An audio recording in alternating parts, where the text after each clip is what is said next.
Assalamu alaikum yan uwa musulmi. Ga Fatima mai zogale ta zo garin Kano za ta koma Abuja.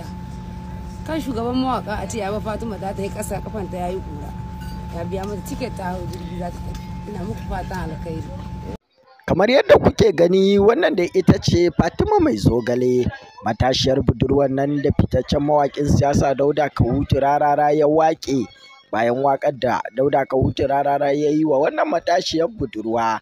Yanzu haka dai labarin ta ya karaɗe shafukan sada zumunta, inda yanzu haka kamar yadda kuke gani tana kan hanyarta daga jihar Kano zuwa birnin tarayyar Abuja, inda wasu labari a gefe suka tabbatar da cewa yanzu haka Fatima ta fara samun kyaututtukan miliyoyin kuɗaɗe daga manya-manyan mutane a faɗin ƙasar nan, wanda har ma ake cewa Fatima mai zogale labarinta ya canza, inda a cikin dare ɗaya Allah kan yi bature, kamar yadda Hausawa ke cewa.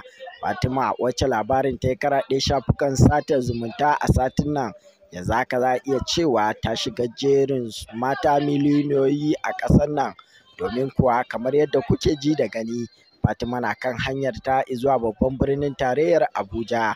Duk da dai Fatima bata faɗi abin da zai kai ta birnin tarayyar Abuja ba, amma an samu labarin cewar manyan mutane na ci gaba da karo-karo wajen ɗaga darajar Fatima. To amma a gefe guda waɗansu na zargin cewa Rarara ya yi amfani da Fatima ne domin ya samu kuɗi shi ma.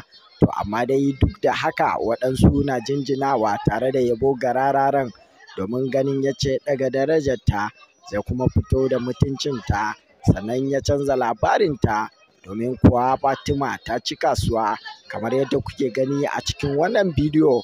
Wannan wajen shirya ƙayatacciyar waƙar nan ta Fatima mai zogale ce, wadda mawaƙi Dauda Kahutu Rarara yanzu haka ya gama ɗaukar wannan bidiyo na Fatima mai zogale, kuma yanzu haka ana gab da sakin wannan bidiyo na Fatima mai zogale. A nan muke so da ku bayyana mana ra'ayoyinku dangane da wannan batu game da Fatima mai zogale. Shin kuna maraba lale da yadda Rarara yake ɗaga irin waɗannan mata da babu wanda ya